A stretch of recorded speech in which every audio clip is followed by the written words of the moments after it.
Hello, welcome to the Dice Tower. I'm Wendy Yi. And I'm Chris Yi. And today we are going to be reviewing the Cathedral of Orleans. This is a DLP cooperative kids game. Yes, this is based on the very popular kids franchise Orleans. All the kids are clamoring to play. You know, I wonder about this, right? Because our daughter does not clamor to play our dry-looking, boring Euro games. Yeah. But I wonder if there are other audiences that do. If there are kids that are like, oh, my parents play Orleans all the time. I pronounce it Orleans. You pronounce it Orleans. French people pronounce it Orléans. No S. Oh, you're right. There is no S at the end. Boom! How about we show you how this one plays, and then we'll give you our thoughts. In Cathedral of Orleans, the goal of the game is to build this cathedral over here. As you can see, it's little pieces that you add together. So every time that you see the build cathedral symbol, which is this right over here, you are going to be able to put a piece together. There are 8 pieces total, and they're all numbered so that you put them together in a particular order. When you finally put this roof on, then you have won the game.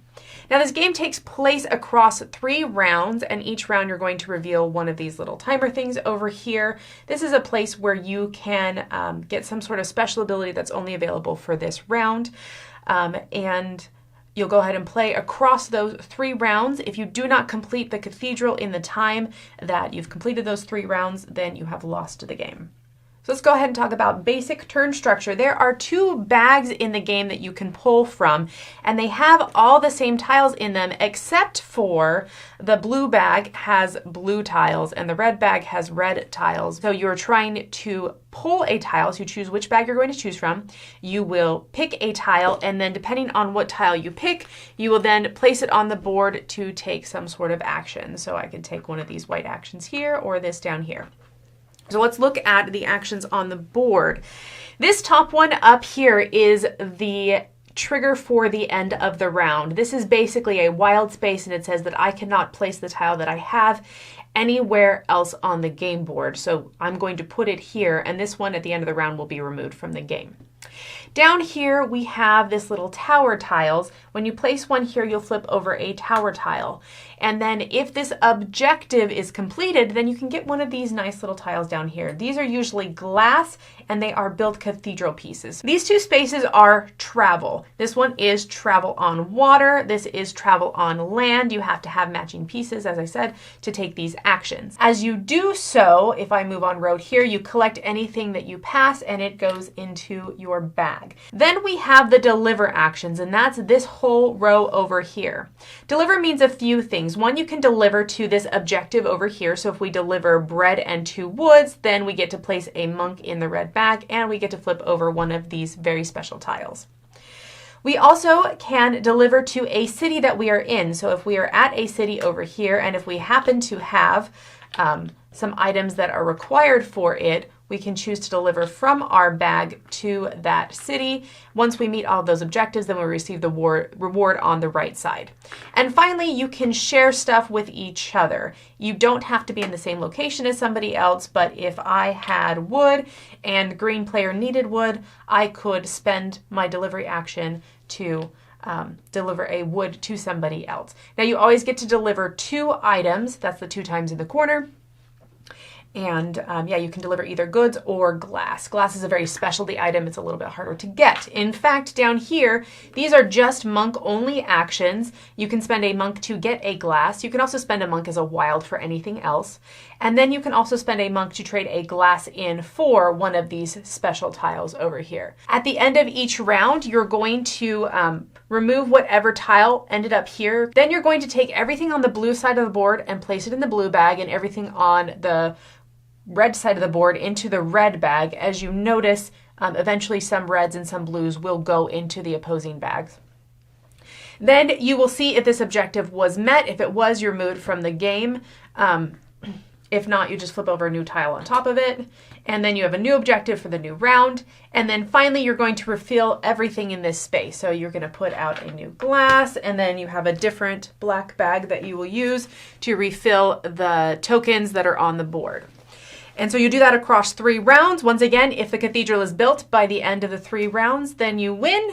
And if you make it to the end of 3 rounds without finishing the cathedral, then you lose. And that is how you play Cathedrals of Orleans.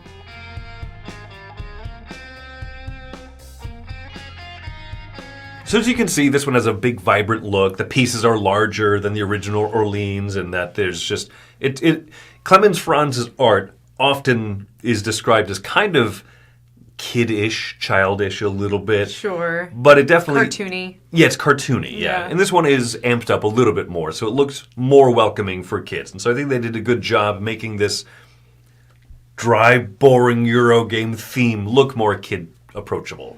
That's funny because I feel like talking to our daughter, the thing she was most excited about was the cathedral, but the rest of the game I think had zero appeal visually for her. That being said, yes. So, like, you used the word vibrant, and I was like, I don't think I would use the word vibrant, because I think kids' games, I think colors and warmth and, I mean, all of that, and this is, like, city-looking with boring people-looking. There's a lot of bold colors going on, almost to the point where it's hard to see exactly where the... It's not hard to see, but it's visually cluttered, I suppose, is maybe the better word than, like, vibrant. And it's not cheerful vibrant. Okay. But it is bright, where, like, are there workers on those spaces? Are there discs already on those spaces? Because it's a little bit hard to see because it's already a lot of colors. I think that's probably my biggest complaint about this is I don't know why they picked Orleans. Like, I don't know why they picked that particular game for this. They obviously tied it in visually and all that kind of stuff. But I just think, like, for a kid's game, is this a draw? And you mentioned that earlier in the beginning. But, like, really, is this a draw for kids? Are they going to pick this over any other game? Because, I mean, we judge books by the cover, right? Oh, yeah, and children way more. Children. We judge children by their covers. We do. Is your child drooling? Making a big mess. Oh, yeah, sick kids. I judge those really big by the cover. No. Anyways, but yeah, You're kidding. So in this, I just don't see my child especially going, ooh, I want to play that game because there's nothing about this that screams child. Like, my child wants to play this. Right. Now, to be fair, your kid might. As I said earlier, if you play Orleans a lot, and, if you have that kid that's like, Father, when can I play the dry, boring Euro game? Yeah. Now, son, come with me. And then that might legitimately be the case. So is the game fun? I think the answer is yes. The game is fun. I think it's okay. Oh, yeah? Yeah, just this is an interesting one where it's a children's game, and it has that bag pull that should be exciting, and then sometimes you even have to start with the decision of which bag do you pull from, and I think that goes over kids' heads at the beginning. Mm-hmm. But I think that this is a game that will probably, like, the kid will grow into better with repeat plays. Okay. So, like, some of those basic decisions, like, oh, it's my turn, reach into a bag, and you're like, what action are you hoping for, first of all? See, I like that. So from a teaching games perspective, like a training children how to learn these strategies, I think this is very clever. Because you do have those two bags to pick from. And because it's cooperative, you're talking about all of those things and you can really coach through. You can say, okay, what are you planning on doing? What are your options that you can do on your turn? Like, you're teaching that risk mitigation. You're teaching, just those decisions of where do you want to draw from. I think there's some really, really cool skills as a parent from this game. And so I like that a lot. I think this is a good, like, next level Euro if you want to get your kid into Euro games. If they're interested in boring Euro games, if you want them to learn a little bit more of those skills, you could really coach a lot of that stuff. Because this is different than things like My First Stone Age, right? There have been Euro games that are tuned into like like young kid games. Yeah. And this isn't a young kid one. It kind of looks like it, like based on this cover a little bit. Yeah. But you're right that it is kind of like it's a stepping stone. It's a stepping stone kids game. It's like an advanced kids game. Yeah. But it's cooperative, so you could play it with you could hand your kid a bag and say, like, okay, draw from the red bag. Right. Okay, what can you do with that? And so I think that this will level, like, you can play this with a few different levels of ages. It says 8+ on the box, and I don't think that's necessarily wrong. You could go younger if more or less you take your turn for the kid. Right. But as much as I think that the gameplay is okay, it's not super exciting or super fun. It feels very limited. Oh, you can deliver things. I only had one resource anyway. Ooh, I drew the wild. I guess I'll just move on the road and get a piece of wood. Like, it feels limited, but its strong point is exactly what you're saying, that it is kind of a stepping stone. One of my first... I have very few rubrics when I review things, but with kids' games, is it fun for me? This one's sort of okay. But will it teach my kid useful gaming skills? And yes, I definitely agree with that. Okay. Whereas I feel like this is pretty fun for me for a kid's game. Okay. Like, I feel like I enjoyed it. It meets some of those Euro-y needs and things that I enjoy. And so I don't feel like it was boring. I feel like I probably had more fun with it than my daughter had with it. I mean, she really enjoyed building the cathedral. And that's another thing about this is I feel like you can give your kids a lot of different tasks in this so that if they are struggling with strategy or you're just not quite there with them, you're like, hey, you're in charge of putting the cathedral together. Like, you show them how to do the numbers and stuff, find the next number. So I feel like you could even play this with maybe an 8-year-old kid, and then you could have a younger sibling be in charge of... You're in charge of putting together the cathedral. You're in charge of re-putting out new resources on the board at the end of each round. You're in charge of pulling the chip out of the blue bag on everybody's turn. Yeah. Blue bagger. Yeah, that's... You make some very good points. Yeah, so I feel like this could be a good family game in that way for, like, the younger kids. Mm-hmm. Yeah. I think overall the scope of what you're doing is not bad. We asked our daughter, what was your favorite part? And she said, the inside illustrations of the cathedral. Because you could see the stained glass. And I was like, got it. So she doesn't think this is the most exciting either, but it is a well-made game. It is. And I had asked her if a different building would have made it more interesting or more fun for her. And she said that as long as it was a really cool building like this one.